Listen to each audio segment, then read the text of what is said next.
On this episode of This is Game Boy Lite, I'm putting everyone else to work.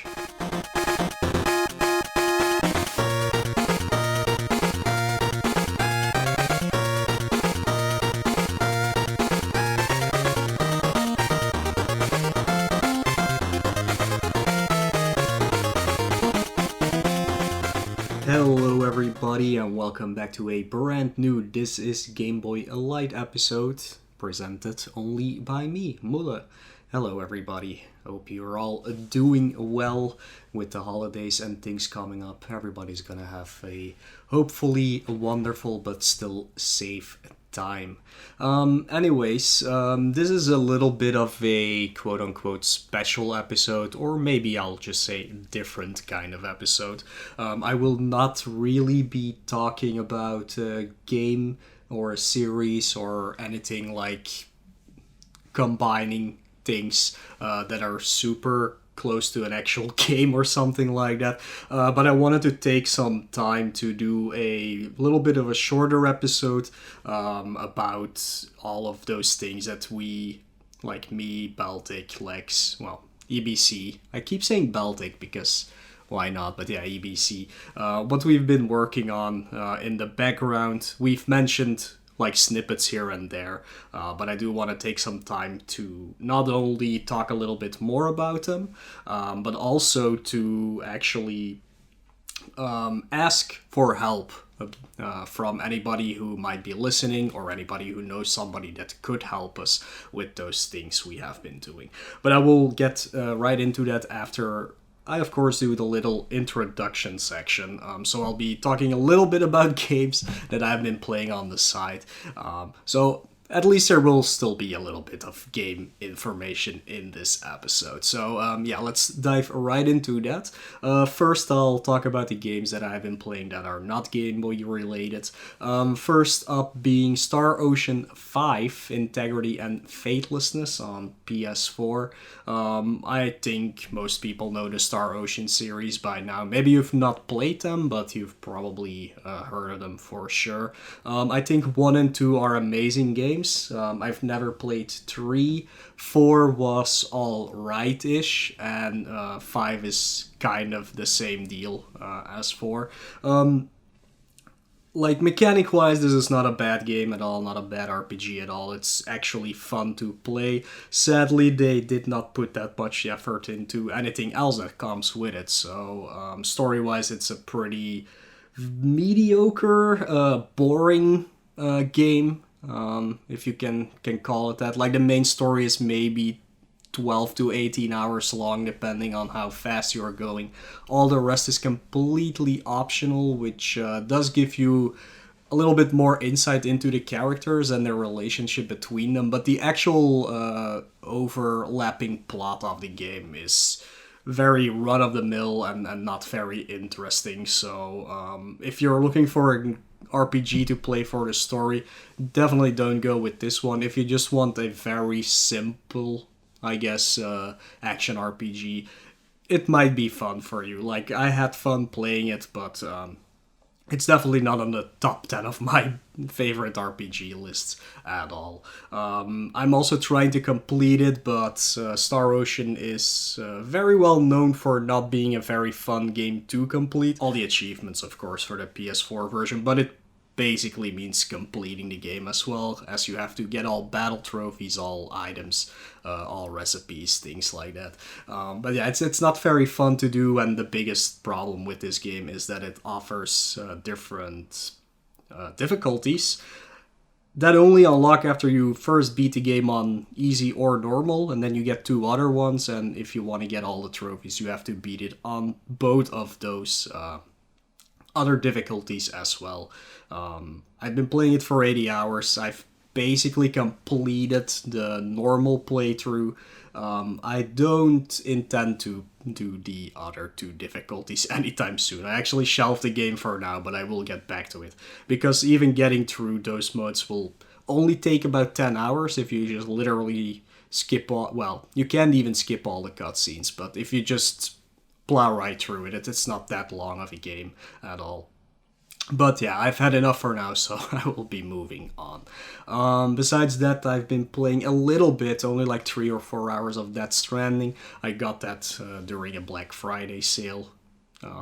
I've been postponing getting that game for quite a while, but now I just picked it up, and I'm just really enjoying that game completely on my own, not using a guide or whatever, because like you can't really miss anything if you want to complete the game. So I'm really just enjoying that, and of course it's a Kojima game, so it's more watching than actual playing in that game. But I really don't mind that because I'm a big Kojima fan, of course. So yeah, more I can't say about that game. I don't know if I'm gonna like it in the end or not. It's been fun so far, but it's not been very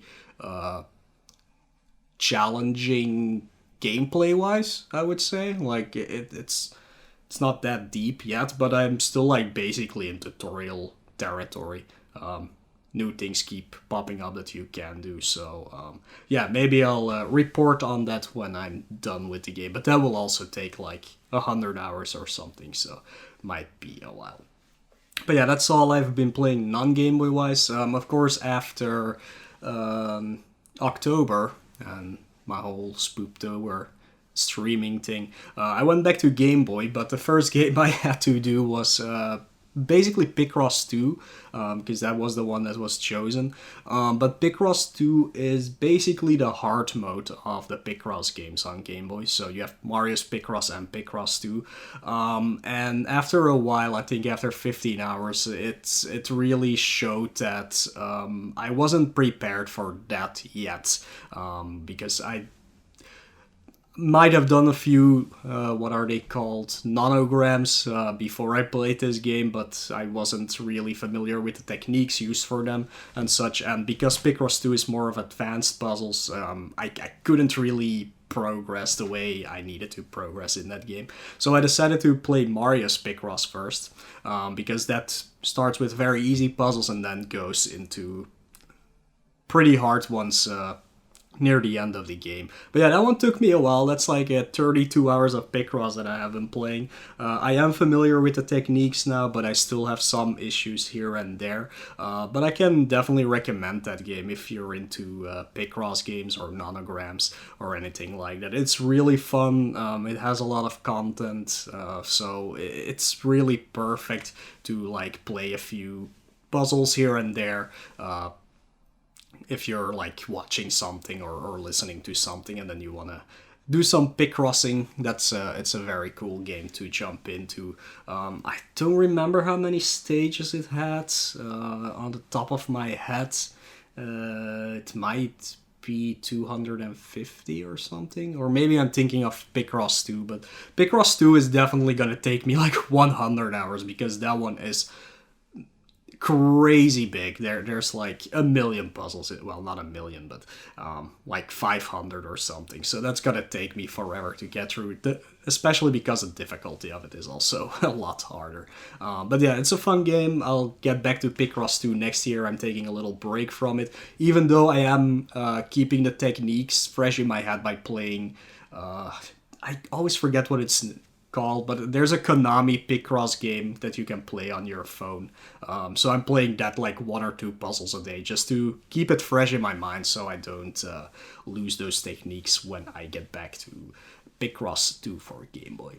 After that, I played Legend of the River King. I started that like 2 times already, but I really didn't get it quite enough. It's not really a game for me, really. If you don't know what Legend of the River King is, it's basically an RPG and a fishing simulator. So, I think this was the first one they made. It's by Natsume, who also did Animal Crossing. Like, it might look really familiar. Or is it Harvest Moon? I'm always mixing those two up.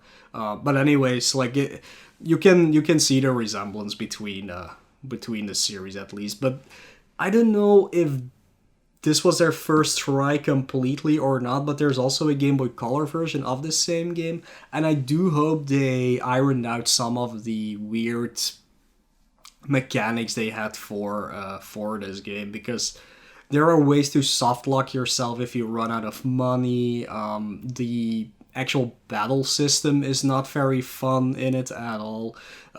It's also hard to understand how you have to get the fish correctly, because there's too many ways that you can do it and there's too many options for you to pick from, and it's not always clear what you need to do. Good thing is there is a map in the manual that shows you where exactly all the different fish are, so you kind of know where you have to go to, but you still have to figure out what you actually need to use to catch said fish. But most of them work with the same thing, I found out. Like, I only used one rod or two, because one is a little bit larger than the other one, or longer in this case, and only 3 types of bait in the end to catch every fish that I needed to progress the game. But yeah, it wasn't for me, but I can see that a lot of people actually like this game, and I do hope, and I don't think I have to play any more of them, but I do hope that in like later iterations of this game, they worked out some kinks in the mechanics to make it a lot more pleasant. I did enjoy the game, but it's still not really a game for me. After that was Dick Tracy. A lot of people probably know the NES version of that game and how it's definitely not a good game. This one is fine. It's basically a normal platformer and a shooter, so nothing too special about it. It's not really hard, at least I did not find it to be really hard. It has passwords for every stage, so you can get through it quite easily. It only has 5 stages in the end. The mechanics are a little bit weird at first, but yeah, I did really enjoy this game. I think it was a pretty cool platformer to play. After that, I played Tumble Pop, which is basically a game like Bubble Bobble or Snow Brothers, mixed a little bit with Ghostbusters, weirdly enough. So you get stages where you have to destroy all the enemies and then you can move on. You have a set time to do those in, and you can pick up like extra items that can help you out, or you can pick up letters, and if you spell out Tumble Pop, you go into a bonus stage where you can get more extra lives and things like that.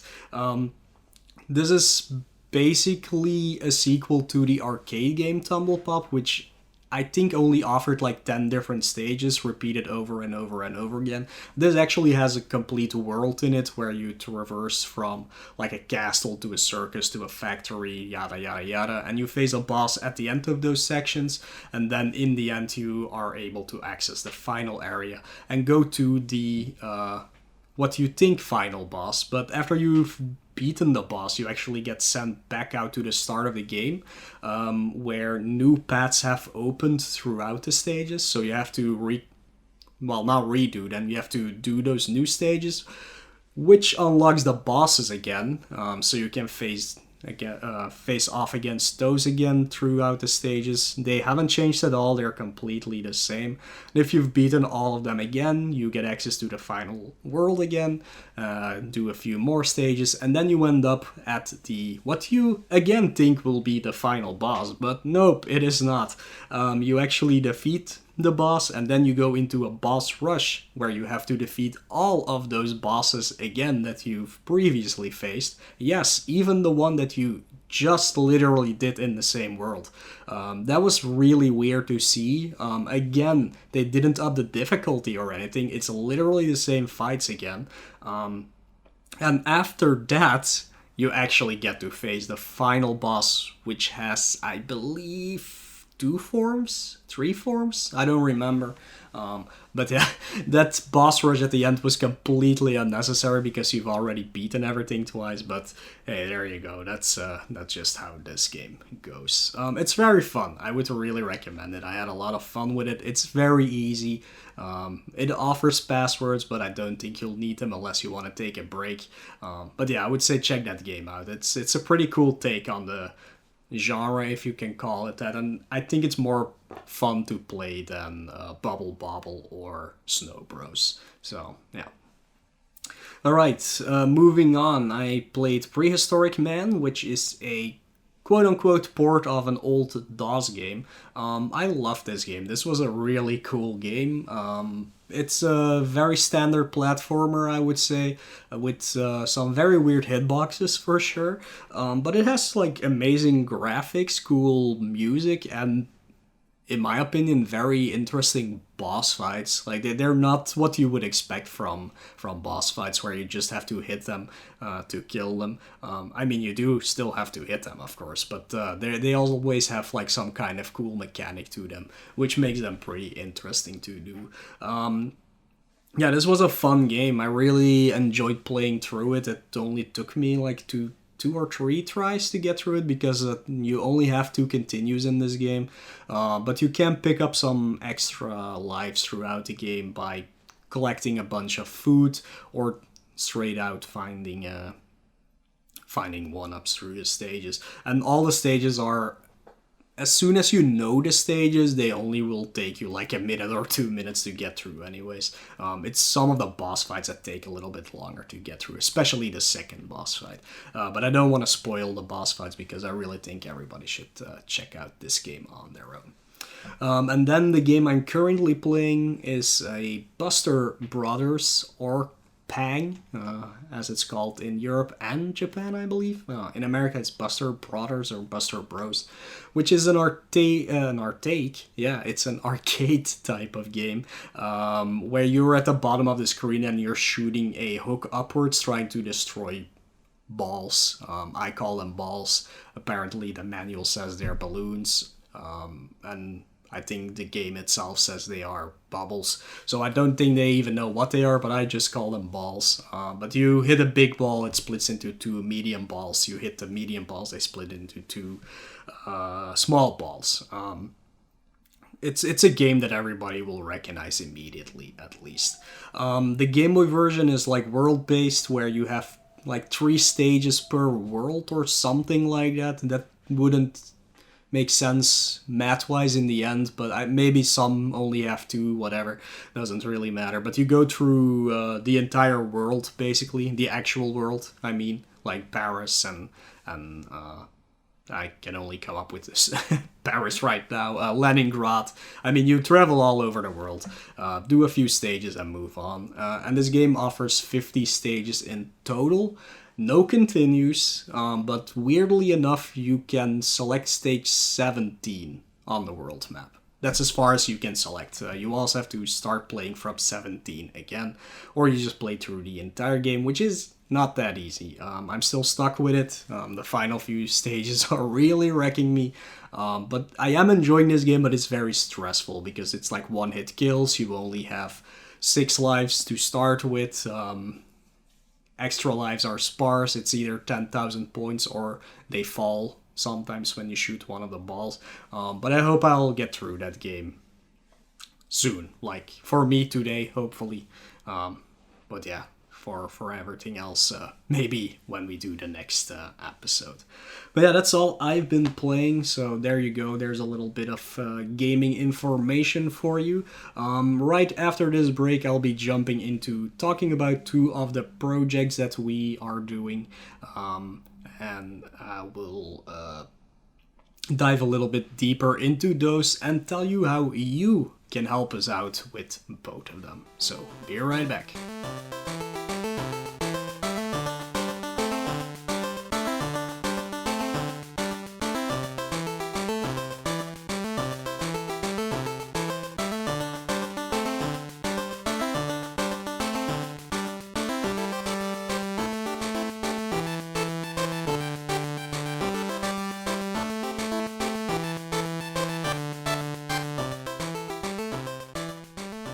Welcome back, everybody. Hope you enjoyed that sweet, sweet Game Boy song. So yeah, I'm gonna be talking about 2 things we have been working on in the background, which you probably have heard of on our streams or on other episodes for sure, at least in small snippets, but I want to make it a little bit more official now. So me, EBC, and Lex have been working on basically a database for Game Boy games. what that means is that we are trying to get all information that is possible on every Game Boy game that has ever been released, and even some of the not official releases like the Saken games, or even in the future like new games that are getting released. Like I talked about Dedius, for example, which is a new Game Boy release because it actually has a ROM and it should work on everything. So it's not just like a Game Boy inspired game, but actually a Game Boy game. And with Game Boy Studio out there, a lot of people are making new Game Boy games. So it would be nice to have like a database for those in the future as well. But yeah, right now we are actually concentrating on getting manuals for the Game Boy games. The thing is, for a lot of other systems, a lot of the manuals are digitally available. I'm gonna give one example, which is the project that Peeps has been doing with the Super Nintendo manuals. Like, he's basically done. They basically have all manuals, so people can just go to the website and find the information they need. For Game Boy, it's a little bit more complicated for sure. There are not that many scans out there, and it's really hard for us to find any more than we have right now. I'm just gonna give an example, like our complete list of Game Boy games and like add-ons and things like that comes at 2095 entries, which is a lot. But at the moment, we only have 368 manuals tied to those things. So a lot of Game Boy games are just missing a manual out there, which makes it really hard to sometimes play some of the games. Example giving, Swamp Thing. That was a real chore to find out how to play without a manual, but eventually I did. But we still don't actually have a manual for that game in particular, mostly because people are asking 50 euros for it online, which is like way too much for just a manual to begin with. And we also don't have a budget to just go out and buy every single manual that we are missing. But anyways, we are trying to find people who have manuals available to them which we are missing, so that they can scan them and actually submit them to us, so we can fill out that database as we go. Like, the thing right now is that we are doing some of the scans on our own. Like, I had a few that I did. EBC still has a few that he can do. We can add them, but it's not gonna amount to much. We did find a lot of them on the internet, if you can call it a lot, of course. Again, we only have 17.5% right now. And for English manuals, that definitely went all right. But there's also a big part that's only for Japan, and we don't really know how to find those, and they probably are out there. So one thing that would help us out a lot is if somebody knows or can teach any of us how to like use the Japanese Google, basically, to find out things, to find manuals, because I'm sure there are some sites that will have like a collection of a few of those scans, but it would be nice if we could like go through it that way and find out more before we have to like start scanning and buying and things like that. Of course, the second thing that comes with it is just asking everybody who has a manual that is not available yet on our database, and I'll give you the link to the database in a few moments so you can check which ones we are missing. But if you have any manual that is definitely not available right now in English, that's our first priority, because that is the thing that is the most internationally used or usable to put out there. Do you have any other Game Boy manuals? Say, for instance, you have a European manual of a game. Even if we already have an English version, doesn't really matter. European versions are also welcome, because usually those are, and like for me, I can give the example, in Belgium they print them in Dutch and French, but they're also like quote-unquote European manuals where they just print it in all languages, like French, Spanish, Italian, blah blah blah blah blah blah, whatever you can come up with. And there's also, for example, Scandinavian manuals. I have one for Solomon's Club, which is Swedish, Danish, and Norwegian, for example. Are those as helpful as the other ones? No, but we would like to have them as well. So if you have one of those, you can always submit them. Again, check first if we already have one. You don't have to do work that is completely unnecessary, but also definitely check the quality of those manuals. Like if you see, oh, the quality of this scan is actually pretty poor and you want to do a better job, go ahead, do it. Send it, we'll replace it with the best version we have, so that will be available for people as well. Right now you might be thinking, okay, I would love to do things like that, but how would I get those manuals to you? Normally, when this episode comes out, public submission forms should be available on the website to actually just submit them anyways. So even if it's not, you can always just contact me or Lex or EBC, of course, and post them, or give us a link to them. Do we have a requirement for them? Not really. Just do whatever you can do. Quality-wise or whatever-wise, if you can only get JPEGs off them or whatever, doesn't really matter. We can always put them in PDF ourselves if necessary, or something like that. But yeah, any game, any language, any quality you can provide is fine. Just first make sure we don't have it yet, or that you can provide us with a better version, basically, so you're not wasting your time. So yeah, but yeah, that's our first priority, at least, getting that done, which is gonna take years probably, but again, it's basically the first thing, because manuals are very important to play a lot of games. So it would be nice if we could push that forward a long way, so we can get far from that 17.5%, because that's definitely not a lot. So Lex made sure that I mentioned a few other things about this. So as I said, the public submissions should be available for sure after this episode comes out. And we also will do non-Game Boy Nintendo manuals in the future, ranging from NES to DSi. And the ones we have available will be on the internet as well by the end of the year. But I wouldn't worry too much about that. If you want to submit one of those, you can as well, of course. But we're mostly just gonna concentrate on Game Boy ourselves. The rest is just extra that we can provide. On that website, and I'll just say the URL right now, which, at least for the manuals, is gbmanuals.com. It will refer you to SprintingLegs.com, where you can find all the information.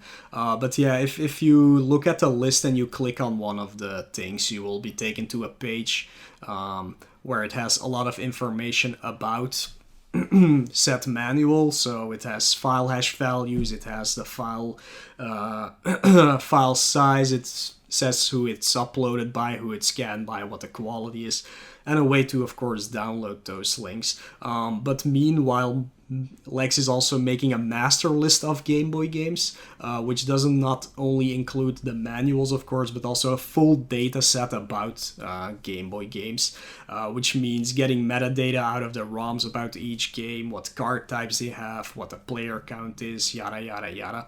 So that's actually the final goal of this entire project, is to have a database that if you look up a Game Boy game, you get literally all the information that on a surface level is available, but also on a deeper level. So that includes like checking the ROMs if there was any like differences between them, and things like that. It's kind of hard to explain, for me at least, because I'm not super not into that. I love seeing that, but I don't know that much about it.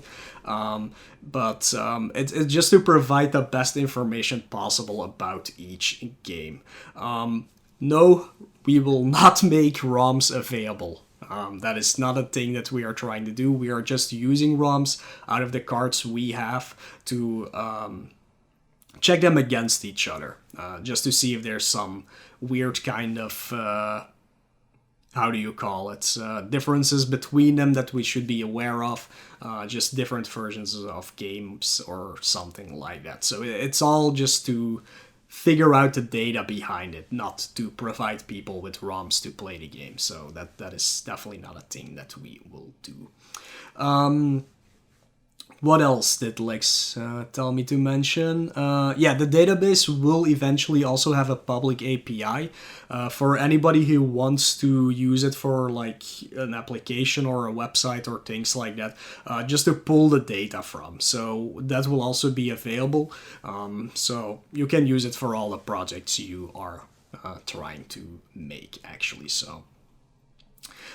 Besides the manuals, we will also be seeking out scans of cards in the near future. Actually, something me, Legs, and EBC have been doing in the few months before this as well. Like, we scanned literally all of our cards. And with cards, we don't only mean the front of the card, but also like the inside of the card, so pictures of the boards and things like that. So those are also things that if we are missing one of them, you can eventually submit those as well. But that's for the near future. That's not for now.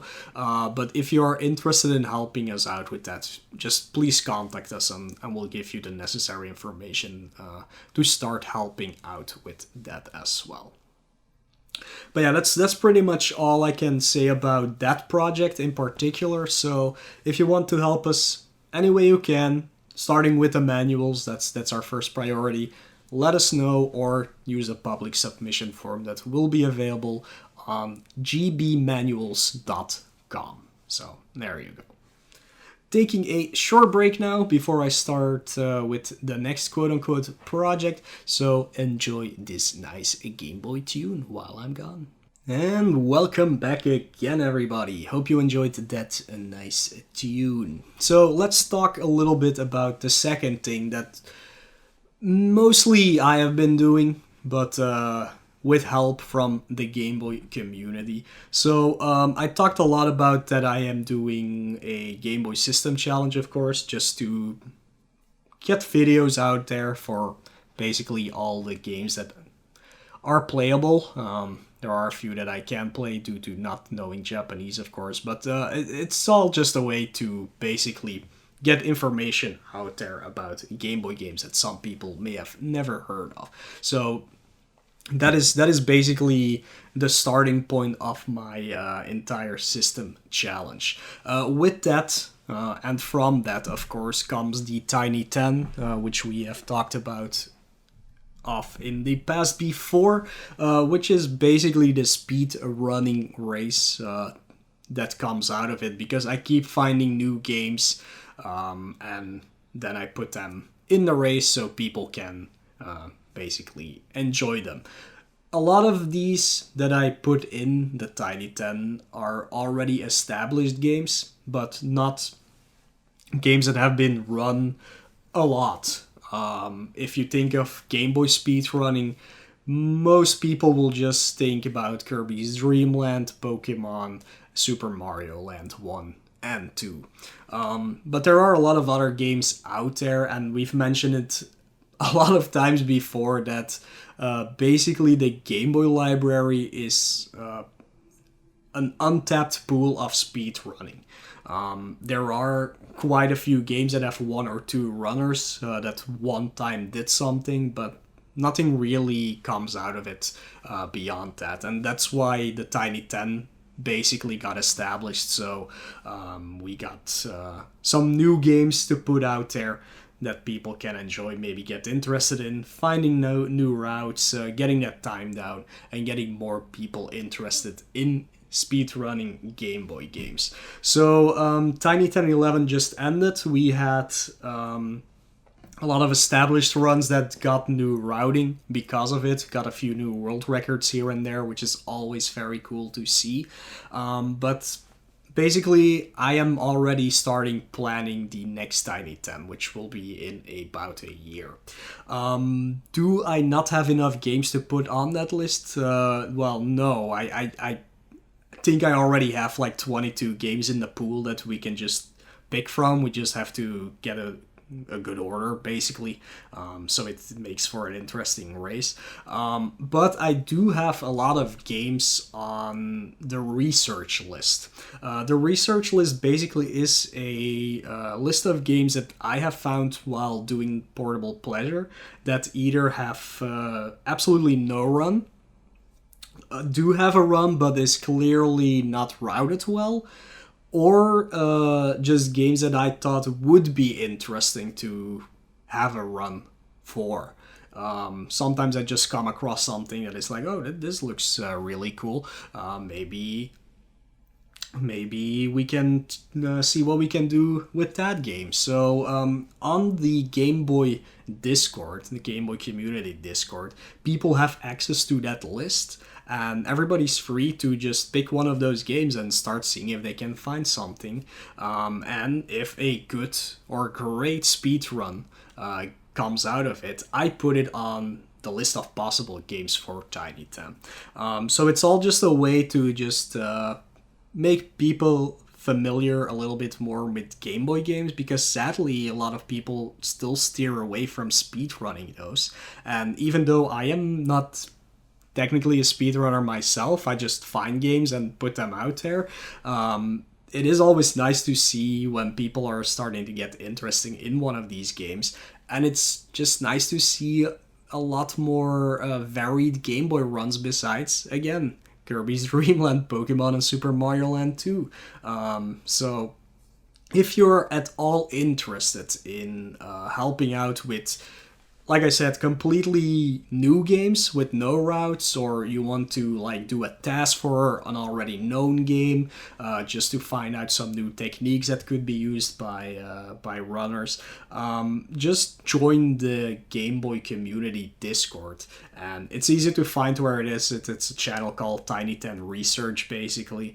And there's also Speedrun itself, one of the channels, but that's where people come together to discuss these new games or these old games and see if they can find new things or just rework some routes. I'm gonna give one example. I talked about Prehistoric Man earlier. Prehistoric Man does have an actual speedrun, only one run.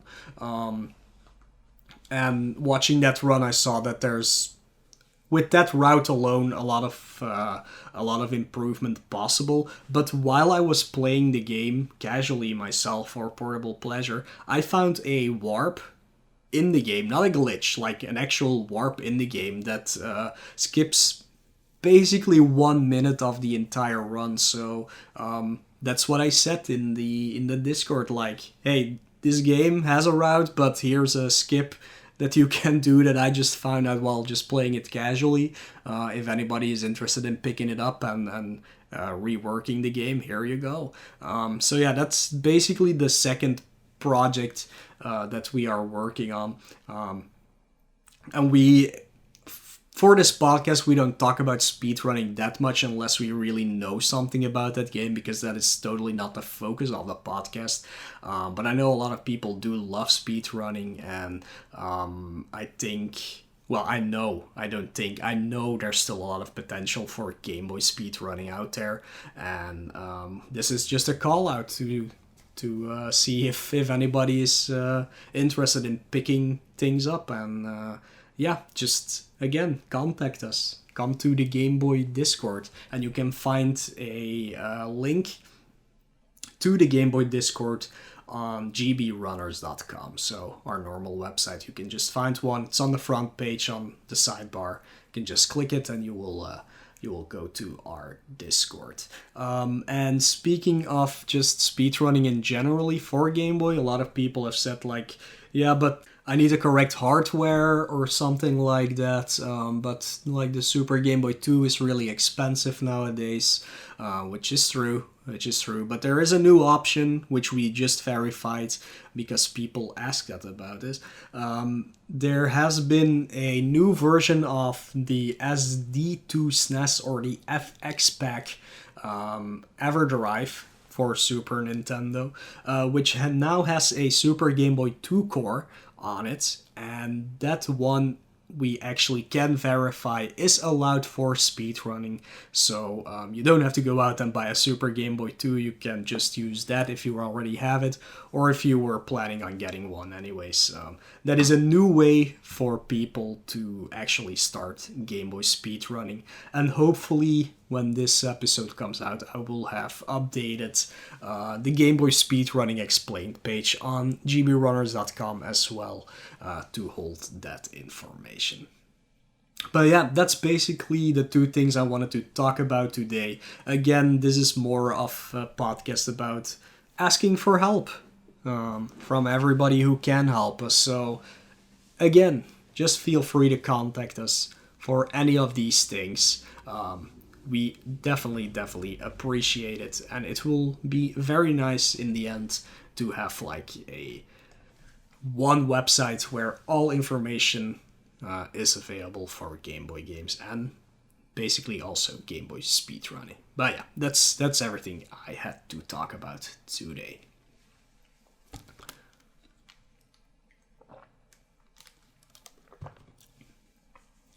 And with that, I will tell you people where you can find us, of course. Like I mentioned, gbrunners.com is one of the websites that's basically about speedrunning, of course. But you can also find our own website. This is gameboy.com, which is basically also on GBRunners at the moment, but we do have the URL, this is gameboy.com, where you can find links to all of our things, like all of our socials. So you can find EBC's socials there, my socials there, and Alex's socials there, and also like a link to her own website, SprintingLegs.com, where not only you can find those Game Boy manuals, but also some other stuff always tied to Game Boy. So that's the best way to get in contact with us. Of course, you can also find a link to our Patreon over there if you are so inclined to maybe help us out monetarily. You can always become a patron through there, or you can just do a one-time donation, of course, through PayPal. You get benefits from that, of course. You always get something in return, which gives you access actually to our episode notes, some behind-the-scenes clips, like we have a few of them on SoundCloud that are only available if you have a link, which you can only access if you are a patron or somebody who donated to us. Make sure if you would do it through PayPal to contact us or give us like a little note with your donation saying, hey, this is me, I would like to have the benefits on Discord and things like that as well. So we can give you the necessary privileges to do that. Of course, if you want to support us without actually paying for it, there's an easy way to do that. Just mention our podcast to whoever you know so they can listen to it as well, or give us like a thumbs up or a review or a like, or however it works on whatever platform you're using, so words get spread out that we actually exist and so people can listen to us. And speaking of that, right now I think we have a combined 9,600 listens on SoundCloud at least, and it would be really cool if we get to 10k by the end of the year. So yeah, spread the word that we exist.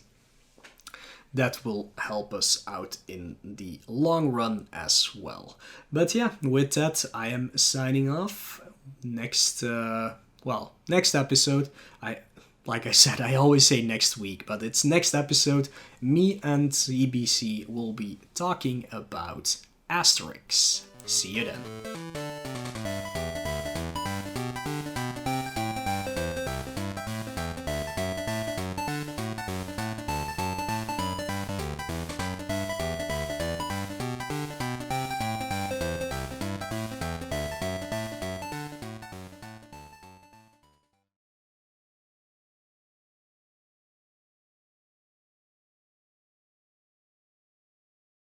Boy, I hope I talked about that correctly.